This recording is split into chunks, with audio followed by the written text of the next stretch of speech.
Hi, my name is Kendall and I'm the team leader of the Kendall team at eXp Realty. After starting my RE/MAX, a lot of people ask me, what made you start a team? In 2014, I opened my first RE/MAX franchise and I started a company as an agent of one, just myself. And in that experience, hired staff, hired agents, really learned what agents were looking for in a brokerage and what their needs were. And I met a lot of agents.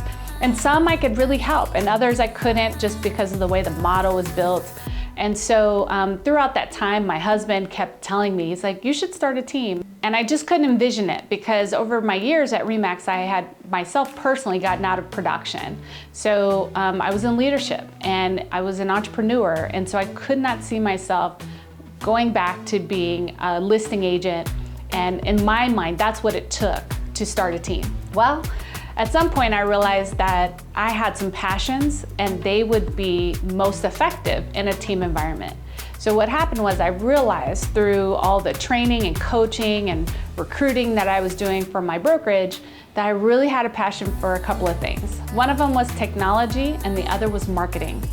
I loved it, but unfortunately, those skills were not as utilized in the brokerage model, but they had the perfect place in the team model. The second thing I really enjoyed about the concept of starting a team is I wanted to help two groups of agents. The first agent I really wanted to help was that new licensee. And my previous model, it just wasn't built and structured in a way that I could truly support new licensees, which are one of the largest groups in the real estate industry.